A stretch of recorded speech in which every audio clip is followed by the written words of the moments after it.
नमस्कार दोस्तों, यह है एनसीईआरटी की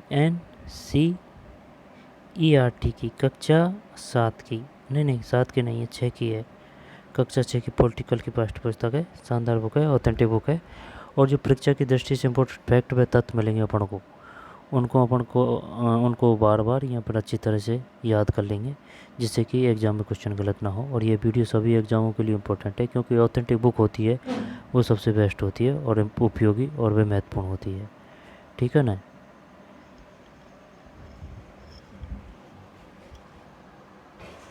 तो चलिए शुरू करते हैं।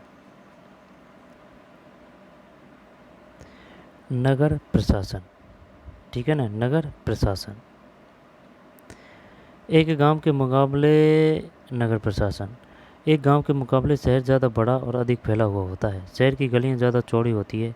यहाँ के बाज़ारों में ज़्यादा भीड़ भाड़ होती है।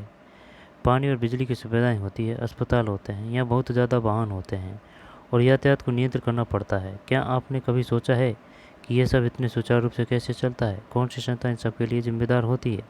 कैसे निर्णय लिए जाते हैं? कैसे योजनाएं बनाई जाती है? कौन लोग हैं जो ये सारा काम करते हैं? आइए उत्तर ढूंढने की कोशिश करते हैं।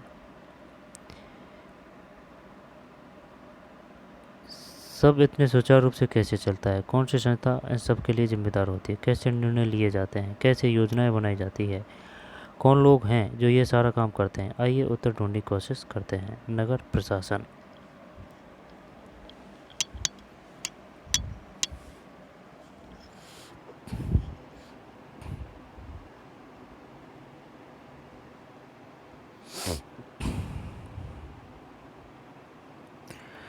ठीक है, दोबारा देख लें। क्या आपने कभी सोचा है कि यह सब इतने सुचारू रूप से कैसे चलता है? कौन सी संस्था इन सब के लिए जिम्मेदार होती है? कैसे निर्णय लिए जाते हैं? कैसे योजनाएं बनाई जाती है? कौन लोग हैं जो यह सारा काम करते हैं? आइए उत्तर ढूंढने की कोशिश करते हैं। नगर प्रशासन।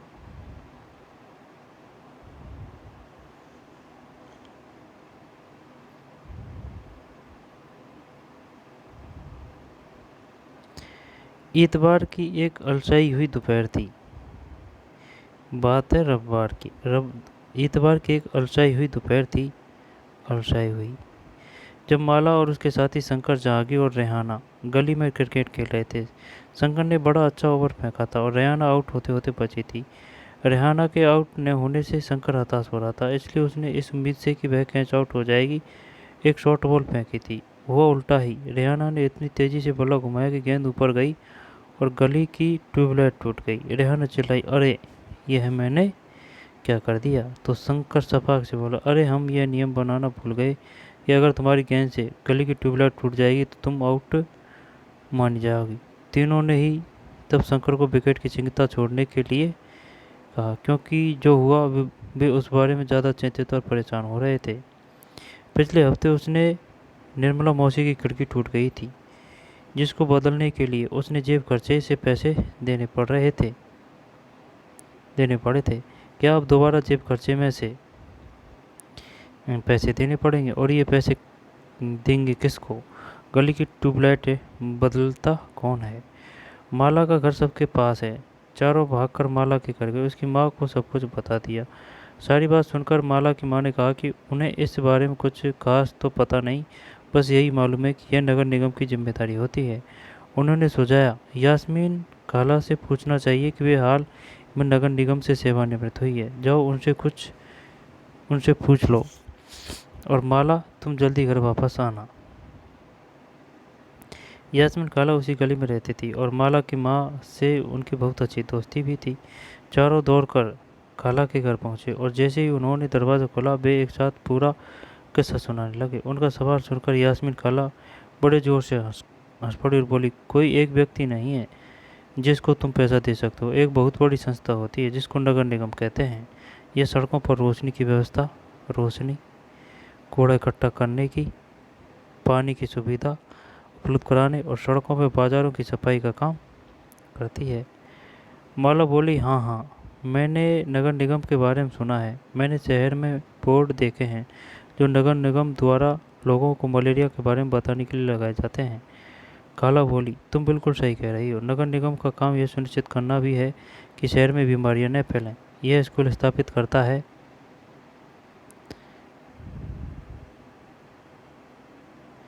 और उन्हें चलाता है। शहर में दवा खाने और अस्पताल चलाता है। यह बाग बगीचों का रखरखाव भी करता है। उन्होंने आगे जोड़ा, हमारा पुणे शहर बहुत ही बड़ा शहर है, पुणे, और यहाँ नगर प्रशासन चलाने वाली संस्था को नगर निगम कहते हैं। छोटे कस्बों में से नगर पालिका कहते हैं। ठीक है ना। बड़े बड़े शहरों को, बड़ा शहर है इसे नगर निगम, छोटे कस्बों में इसे नगर पालिका कहते हैं। नगर निगम, नगर पालिका। क्या आप नगर पालिका के कार्यों की सूची बनाने में शंकर की मदद कर सकती है? 1 2 3 4। निगम पार्षद एवं प्रशासनिक कर्मचारी। निगम पार्षद एवं प्रशासनिक कर्मचारी। यास्मीन खाला, मुझे बड़ी उत्सुकता हो रही है कि यह फैसला लेता कौन है कि पार्क कहाँ बनाया जाए। जब आप नगर निगम में काम करती थी तो क्या ऐसे मज़ेदार निर्णय भी लेने पड़ते थे? रेहाना ने पूछा। खाला ने जवाब दिया, नहीं रेहाना, मैं तो निगम के लेखा अकाउंट में थी, बस लोगों की मासिक तनख्वाह की पर्चियाँ बनाती थी। क्योंकि शहर का आकार बहुत बड़ा होता है इसलिए नगर निगम को कई निर्णय लेने होते हैं। इसी तरह शहर को साफ रखने के लिए बहुत काम करना पड़ता है। ज़्यादातर निगम पार्षद ही यह निर्णय लेते हैं कि अस्पताल या पार्क कहाँ बनेगा। शहर को अलग अलग वार्डों में बांटा जाता है और हर वार्ड में एक पार्षद का चुनाव होता है। नगर निगम के कुछ निर्णय ऐसे होते हैं, सुन मेरी बात, शहर को अलग अलग वार्डों में बांटा जाता है और हर वार्ड से एक पार्षद का चुनाव होता है। वार्ड में है और वार्ड से एक पार्षद चुना जाता है, एक पार्षद।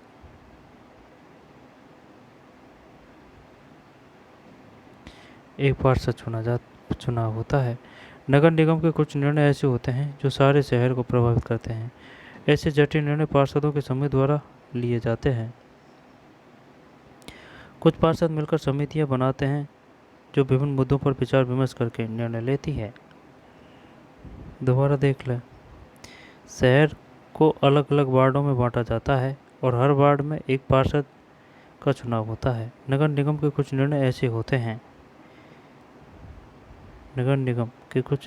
होते हैं जो सारे शहर को प्रभावित करते हैं। ऐसे जटिल निर्णय पार्षदों के समूह द्वारा लिए जाते हैं। कुछ पार्षद मिलकर समितियां बनाते हैं जो विभिन्न मुद्दों पर विचार विमर्श करके निर्णय लेते हैं। उदाहरण स्वरूप, एक बस स्टैंड को बेहतर बनाना है, या किसी भीड़भाड़ वाले बाजार का कचरा ज़्यादा नियमित रूप से साफ करना है, या फिर शहर के मुख्य नाले की सफाई होनी है। 1 मिनट, यहाँ से क्वेश्चन आ सकता है।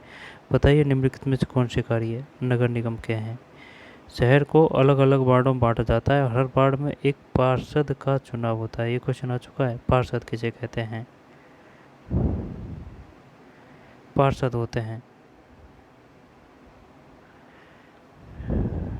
वार्डों में।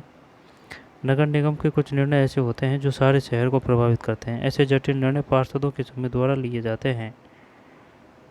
पार्षदों के समूह द्वारा। कुछ पार्षद मिलकर समितियां बनाते हैं, है ना। कुछ पार्षद मिलकर समितियां बनाते हैं जो विभिन्न मुद्दों पर विचार विमर्श करके निर्णय लेती है। उदाहरण स्वरूप, एक बस स्टैंड को बेहतर बनाना है, या किसी भीड़भाड़ वाले बाजार का कचरा ज़्यादा नियमित रूप से साफ करना है, या फिर शहर के मुख्य नाले की सफाई होनी है।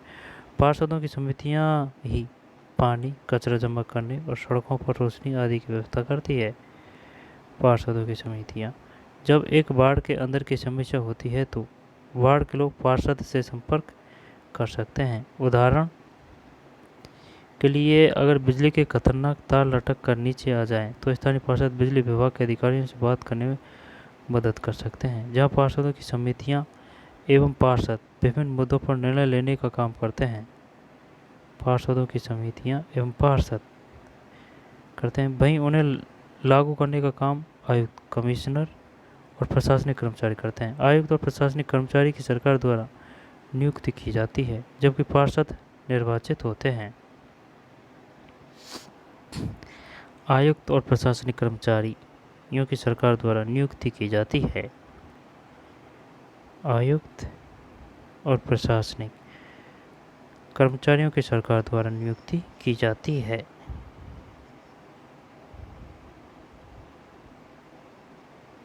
ये बताइए, आयुक्त और प्रशासनिक कर्मचारियों की नियुक्ति किसके द्वारा की जाती है?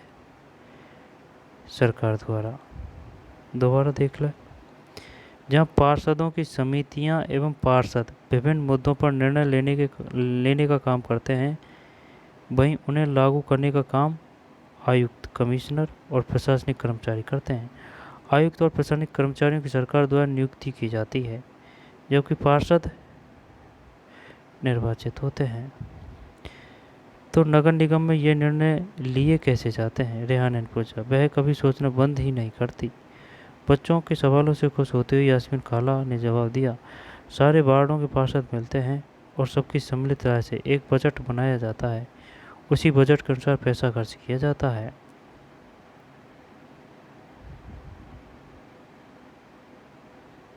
सारे वार्डों के पार्षद मिलते हैं और सबकी सम्मिलित राय से एक बजट बनाया जाता है ना। वार्डों के पार्षद फिर सम्मिलित राय से एक बजट बनाया जाता है और उसकी बजट के अनुसार पैसा खर्च किया जाता है। पार्षद यह प्रयास करते हैं कि उनके वार्ड की विशिष्ट जरूरतें परिषद के सामने रखी जा सके। फिर ये निर्णय प्रशासनिक कर्मचारी द्वारा क्रियान्वित किए जाते हैं। खाला बड़ी खुश थी, क्योंकि किसी बड़े व्यक्ति ने तो आज तक उनके काम के बारे में पूछा ही नहीं था। किसी बड़े व्यक्ति ने बच्चों के सवालों में उन्हें अपने अनुभव बांटने का एक मौका दिया था। नगर निगम को पैसा कहाँ से मिलता है? इतने सारे काम करने के लिए बहुत सारा पैसा चाहिए। नगर निगम यह राशि अलग अलग तरीक़ों से इकट्ठा करता है। इस राशि का बड़ा भाग लोगों द्वारा दिए गए टैक्स से आता है। ठीक है। कर वह राशि है जो लोक सरकार द्वारा उपलब्ध कराई गई सुविधाओं के लिए सरकार को देते हैं। जिन लोगों को अपने घर होते हैं उन्हें संपत्ति कर देना होता है। साथ ही पानी एवं अन्य सुविधाओं के लिए भी कर देना होता है। जितना बड़ा घर उतना ज़्यादा कर। निगम के पास जितना पैसा आता है उसमें संपत्ति कर से केवल 25-30% पैसा ही आता है।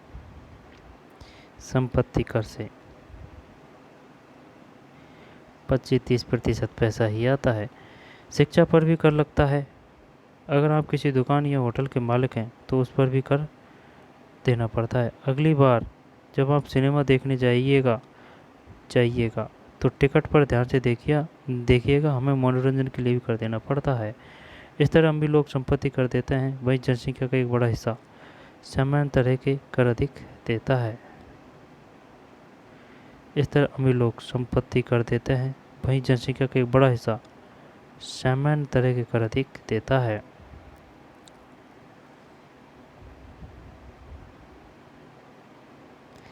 संपत्ति कर से केवल 25-30% पैसा ही आता है। आगे चलते हैं।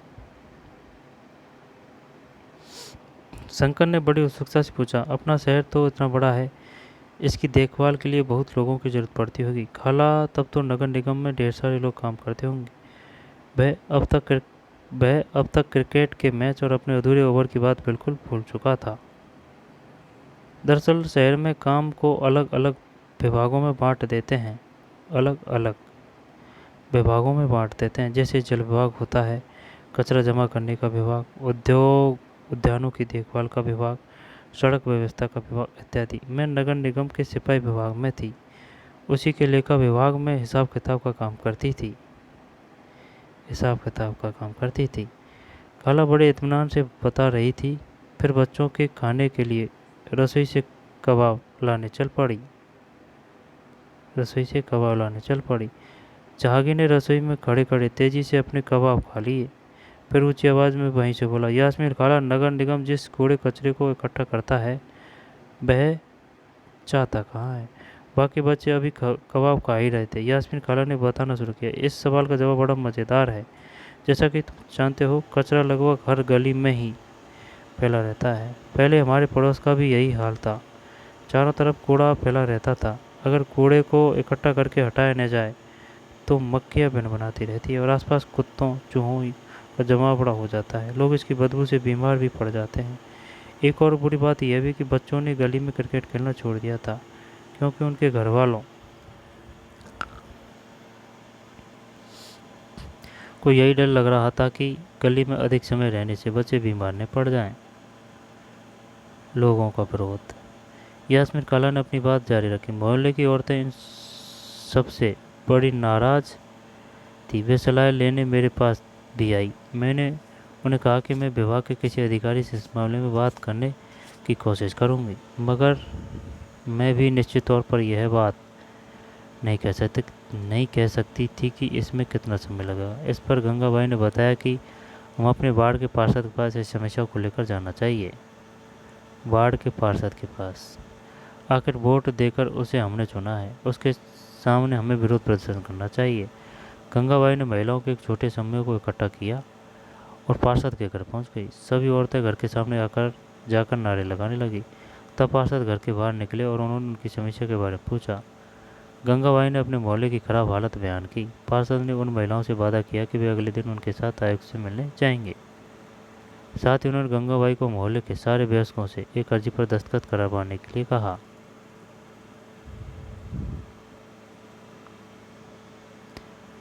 अर्जी यह थी कि मोहल्ले से कचरा उठाने की नियमित व्यवस्था की जाए। उन्होंने सुझाव दिया कि कल आयुक्त से मिलने जाते समय स्थानीय सफाई अभियंता यानी इंजीनियर को भी साथ ले जाना अच्छा रहेगा। इससे फायदा होगा क्योंकि सफाई अभियंता भी आयुक्त को पता चलेगा कि हालत कितनी खराब है। उस दिन पूरी शाम बच्चे घर घर का चक्कर लगाते रहे ताकि अर्जी पर ज़्यादा से ज़्यादा परिवारों के लोगों को दस्तखत लिए जा सके। अगली सुबह बहुत बड़ी संख्या में महिलाएं पार्षद और सफाई अभियंता के साथ नगर निगम के दफ्तर गई। बहुत बड़ी संख्या में महिलाएं। ये पार्षद ऐसे ही है जैसे कि ग्राम सभा में सरपंच। पार्षद और सफाई अभियंता के साथ नगर निगम के दफ्तर गई। अब पूरे समय से मिले, पर वे बहाना बनाने लगे कि नगर निगम के पास पर्याप्त संख्या में ट्रक नहीं है। आयुक्त गंगाबाई ने तपाक से कहा, लेकिन लगता है कि आपके पास अमीर इलाकों से कचरा उठाने के लिए पूरे ट्रक हैं। ये सही कह दी भाई। जहांगीर ने झट से कहा, इससे आयुक्त का तो मुंह ही बंद हो गया होगा। और नहीं तो क्या, उसने फौरन इंतजाम करने के लिए कहा। यास्मीन खाला ने बताया, गंगाबाई ने आयुक्त को चेतावनी दी कि अगर 2 दिन के अंदर काम नहीं हुआ तो नगर निगम के सामने बहुत बड़ी संख्या में महिला धरने पर बैठ जाएगी। तो क्या गलियों की सफाई हो गई? रेहान ने झट से पूछा, जो कभी चीज़ों को अधूरा नहीं छोड़ती थी। 2 दिन तक कुछ भी नहीं हुआ। वो तो जब एक बहुत बड़े समूह ने विरोध प्रदर्शन किया, जोरदार नारे लगाए, तब जाकर बात बनी। अब मोहल्ले की सफाई नियमित रूप से होने लगी। यह तो बिल्कुल बम्बई या सिनेमा की तरह सुखद अंत हुआ। माला ने कहा, वह अपने आप को नेतृत्व करने वाली गंगाबाई की भूमिका में देखने का सपना देख रही थी। गंगाबाई क्या गंगाबाई किस बात का विरोध कर रही थी? आपके हिसाब से गंगाबाई ने पार्षद के पास जाने की बात क्यों सोची? जब आयुक्त ने यह कहा कि शहर में ट्रकों की संख्या पर्याप्त नहीं है, तो गंगाबाई ने क्या कहा? सभी बच्चों को गंगाबाई की कहानी सुनकर बहुत मज़ा आया। उन्हें इसका आवाज़ तो था ही कि मोहल्ले में गंगाबाई की खासी इज्जत थी और लोग उन्हें बहुत मानते थे, मगर उसका कारण उन्हें अब समझ में आया था। गंगाबाई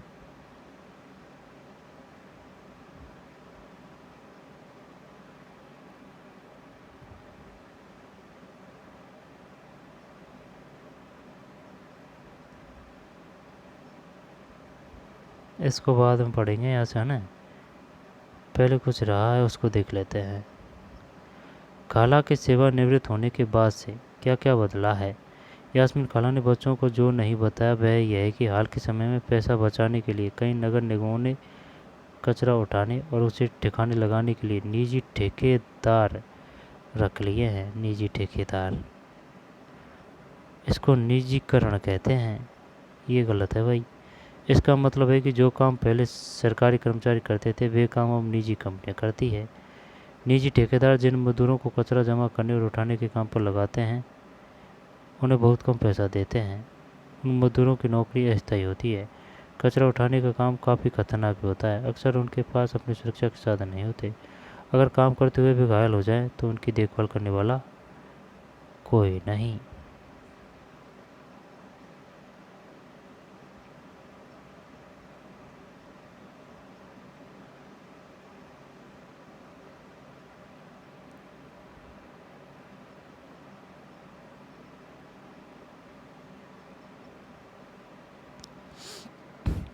पुनर्चक्रण कोई नई चीज़ नहीं है।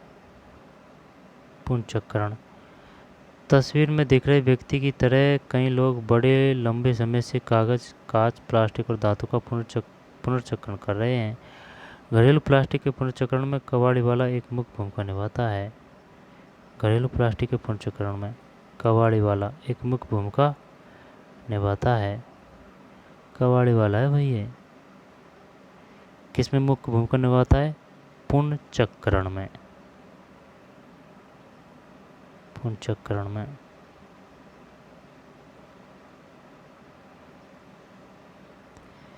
फिर ये क्या है?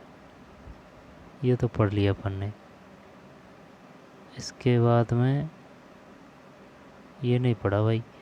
निम्नलिखित व्यक्तियों के खाली स्थान भरिए। पंचायत के चुने हुए सदस्यों को, चुने हुए सदस्यों की बात आ रही है।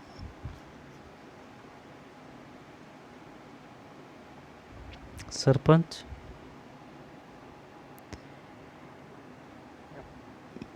पंचायत के चुने हुए सदस्यों, सरपंच नहीं आएगा, ये आएगा वार्ड मेंबर, उन्हें पंच पंच बोल सकते हैं।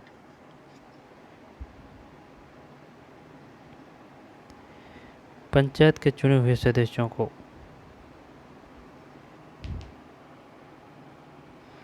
पंचायत के चुने हुए सदस्यों को पंच कहते हैं।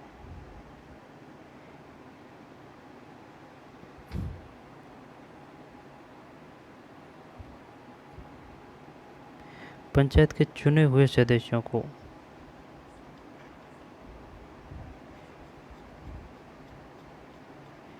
सरपंच आना चाहिए। अगर बात आती ना वार्ड पंच, तब करते हैं अपन, है ना। सरपंच हो सकता है इसमें।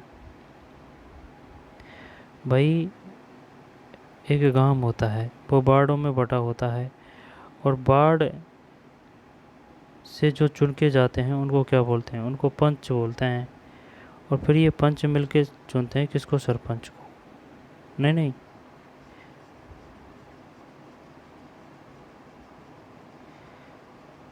सरपंच को तो आम जनता डायरेक्ट रूप से चुनती है। चल जाने दे यार। सरपंच कहते हैं पंचायत के चुने हुए सदस्यों को। एक मिनट,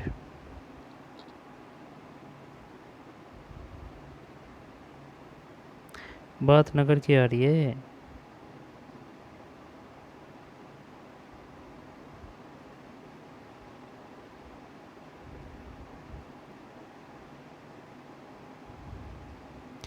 सरपंच कहते हैं शहर विभिन्न विभिन्न पार्षदों, क्या नाम दिया था यार?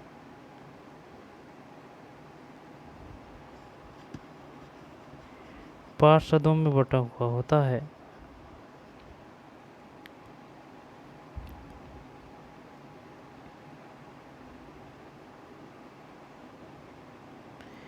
शहर को अलग अलग वार्डों में बांटा जाता है और हर वार्ड से एक पार्षद वार्डों में बांटा हुआ होता है। नगर निगम के चुने हुए सदस्य को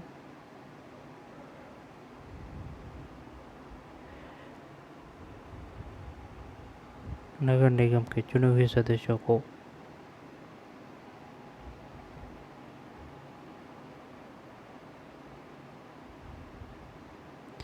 नगर पालिका, नगर निगम,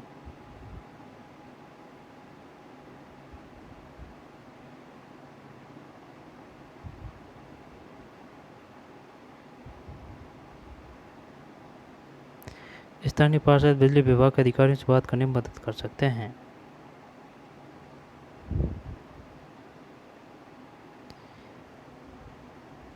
पंचायत के चुने हुए सदस्यों को शहर के विभिन्न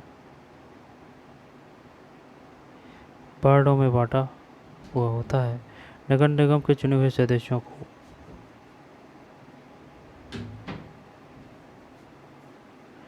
नगर पालिका पार्षद के समय पर उन मुद्दों पर काम करते हैं जो को प्रभावित करते हैं। पंचायत और नगर पालिका के चुनाव प्रत्येक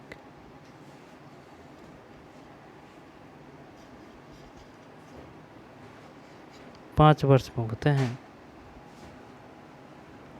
5 वर्ष में होते हैं। पार्षद अगर निर्णय लेते हैं तो आयुक्त के नेतृत्व में दफ्तर के प्रशासनिक कर्मचारी उन निर्णयों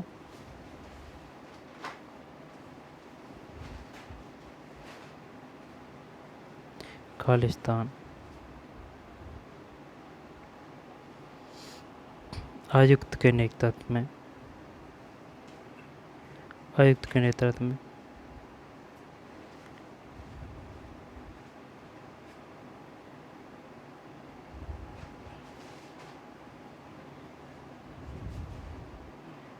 प्रशासनिक कर्मचारी द्वारा क्रियान्वित किए जाते हैं। काला बड़ी कुश्ती। नगर निगम को पैसा कहाँ से मिलता है?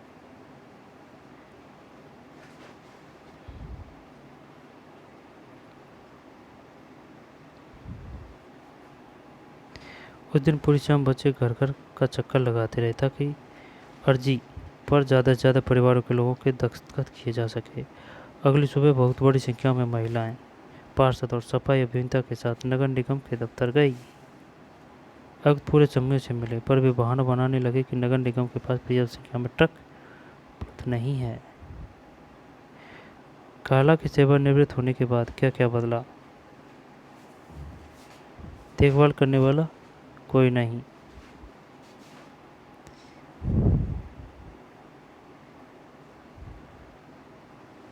क्या गंगाबाई किस बात का विरोध कर रही थी? आपके हिसाब से गंगाबाई ने पार्षद के पास जाने की बात क्यों सोची? जब आयुक्त ने यह कहा कि शहर में ट्रकों की संख्या पर्याप्त नहीं है तो गंगाबाई ने क्या कहा?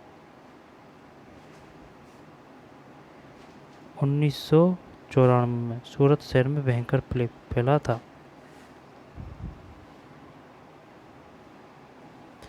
1994 में सूरत शहर में भयंकर प्लेग फैला था। सूरत भारत के सबसे गंदे शहरों में से एक था।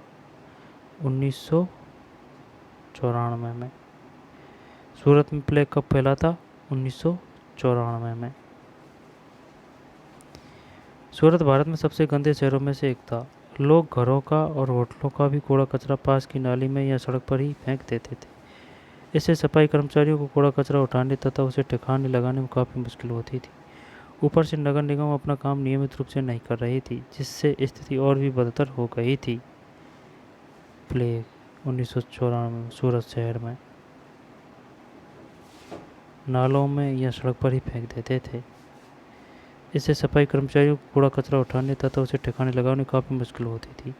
ऊपर से नगर निगम अपना काम नियमित रूप से नहीं कर रही थी, जिससे स्थिति और भी बदतर हो गई थी। प्लेग हवा के जरिए फैलता है। जिन लोगों को प्लेग हो गया उन्हें दूसरों से अलग रखना पड़ता है। सूरत में उस साल बहुत से लोगों ने अपनी जान गंवाई। करीब 3 लाख से अधिक लोगों को शहर छोड़ना पड़ा। प्लेग के डर ने यह अनिवार्य कर दिया कि नगर निगम मुस्तैदी से काम करें। सारे शहर की अच्छी तरह से सफाई हो। आज की तारीख में चंडीगढ़ के बाद भारत के सबसे साफ शहरों में दूसरा स्थान सूरत का है। बात तो सही है भाई। चंडीगढ़ के बाद भारत के सबसे साफ शहरों में दूसरा स्थान सूरत का है। चंडीगढ़ के बाद। क्या आप जानते हैं कि आपके मोहल्ले में कब और कितनी बार कूड़ा उठाया जाता है? क्या आपको लगता है कि सभी मोहल्ले में उतनी ही बार कूड़ा उठाया जाता है? यदि नहीं तो क्यों? चर्चा करें। क्या आप जानते हैं कि सरकार आपके करों से ही सड़कें, पुल, पार्क एवं गलियों में बिजली इत्यादि की व्यवस्था करती है? अपने परिवार से इस बारे में बातचीत कीजिए और करों से मिलने वाले 3 अन्य लाभों की सूची बनाइए।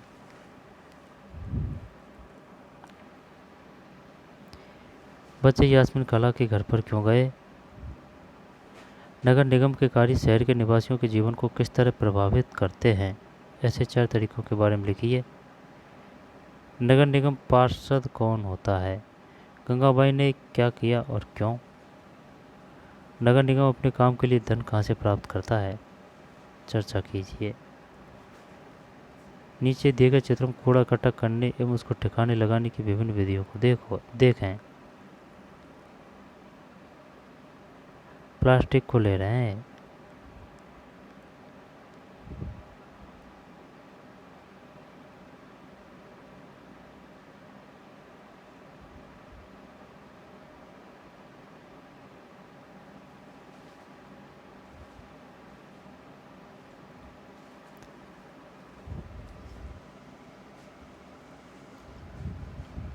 ये सही है।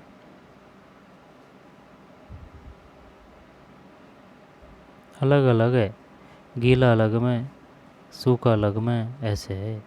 आपके विचार से कौन सी विधि कूड़े का निपटान करने वाले व्यक्ति के लिए सुरक्षित है? ये वाली सही है। पहले चित्र में कूड़ा इकट्ठा करने का जो तरीका दिखाया गया है उसमें क्या क्या जोखिम है? स्वास्थ्य का जोखिम है, काफ़ी जोखिम है।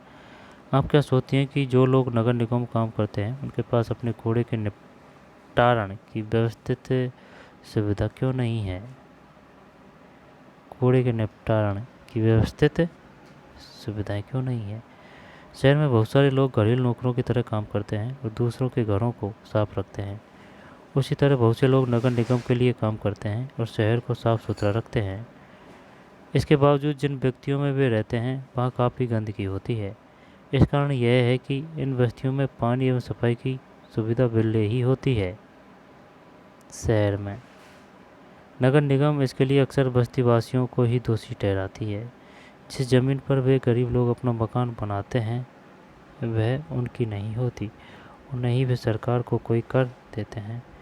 जबकि मध्यम वर्ग के रिहायशी इलाकों में पार्क बनाने, गलियों में रोशनी की व्यवस्था करने, नियमित कूड़ा जमा करने आदि के काम पर जितना नगर निगम खर्च करता है उसकी तुलना वहाँ रहने वाले लोग बहुत कम कर देते हैं। पाठ में भी आपने पढ़ा है कि नगर निगम को संपत्ति कर से कुल 25-30% की आय होती है। क्या आपको लगता है कि निगम को बस्तियों की सफाई पर ज़्यादा खर्च करना चाहिए? यह क्यों महत्वपूर्ण है और यह क्यों ज़रूरी है कि शहर में नगर निगम जो सुविधाएं धनी व्यक्तियों को मुहैया कराता है वही गरीबों को भी मिले? ये क्वेश्चन पूछ चुका है कि भाई ये बताइए स्वच्छ भारत अभियान कब शुरू किया गया था? 2 अक्टूबर 2014। एक कदम स्वच्छता की ओर। भारत सरकार ने देश भर के ग्रामीण और शहरी क्षेत्रों में सफाई को बढ़ावा देने के लिए 2 अक्टूबर 2014 आ चुका है क्वेश्चन। 2 अक्टूबर डेट पूछी थी। 2 अक्टूबर 2014 स्वच्छ भारत मिशन का शुभारंभ किया। स्वच्छ भारत स्वच्छ विद्यालय अभियान के तहत विद्यार्थियों के बीच स्वच्छता और साफ सफाई के बारे में जागरूकता पैदा करने के लिए स्कूलों में कई गतिविधियाँ भी चलाई जा रही है। आपके इलाके में नगर पालिका या पंचायत द्वारा चलाए जा रहे स्वच्छ भारत अभियान के तरीकों को देखें। एक पोस्टर तैयार करें और इसे अपने स्कूल पर प्रदर्शित करें। वो बात तो सही है, लेकिन ना ये जो क्वेश्चन है कौन सा?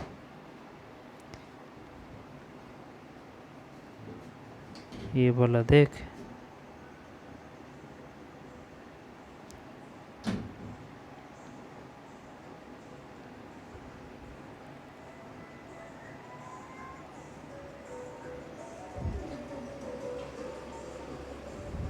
नगर निगम के चुने हुए सदस्यों को क्या कहते हैं? निगम पार्षद एवं प्रशासनिक कर्मचारी। शहर को अलग अलग वार्डों में बांटा जाता है, ठीक है। फिर पार्षदों की समितियां पार्षद विभिन्न मुद्दों पर निर्णय लेने का काम करते हैं, वहीं उन्हें लागू करने का काम आयुक्त, कमिश्नर और प्रशासनिक कर्मचारी करते हैं। आयुक्त और प्रशासनिक कर्मचारियों की सरकार द्वारा नियुक्ति की जाती है, जबकि पार्षद निर्वाचित होते हैं। तो नगर निगम में ये निर्णय लिए कैसे जाते हैं? रेहान पूछा। वह कभी सोचना बंद ही नहीं करती। वो बात तो सही है। सारे वार्डों के पार्षद, वार्डों से चुने कौन जाते हैं? पार्षद चुने जाते हैं। पार्षदों से किसका चुनाव होता है?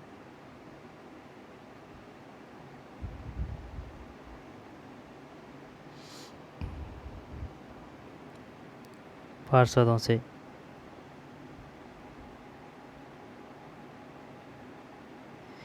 दरअसल शहर में काम को अलग अलग विभागों में बांट देते हैं, जैसे जल विभाग और कचरा जमा करने का विभाग, उद्यानों की देखभाल का विभाग।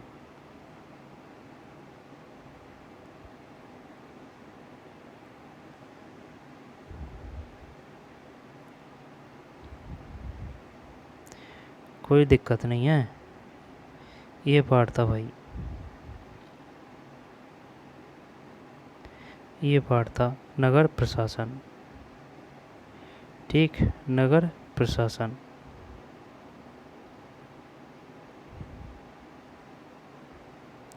नगर प्रशासन, निगम पार्षद एवं प्रशासनिक कर्मचारी।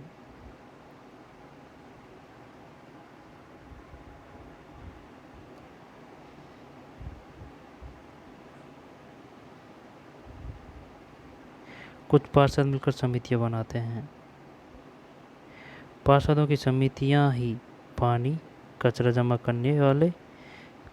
करने और सड़कों पर रोशनी आदि की व्यवस्था करती है।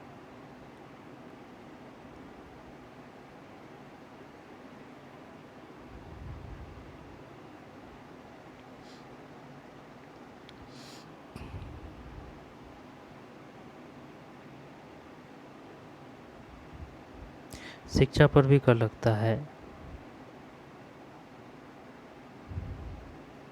लोगों का विरोध।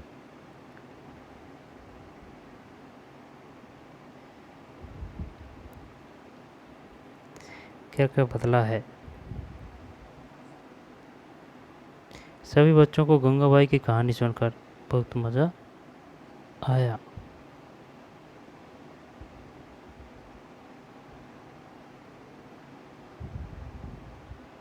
आज की तारीख में चंडीगढ़ के बाद भारत के सबसे ज़्यादा शहरों में दूसरा स्थान सूरत का है।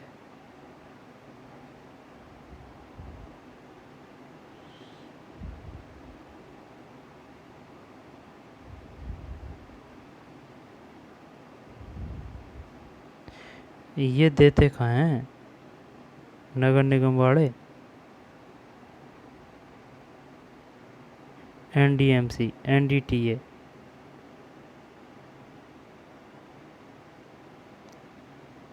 CHIN, चिंतन चिंतन। तो चलिए मिलते हैं नई वीडियो में। धन्यवाद।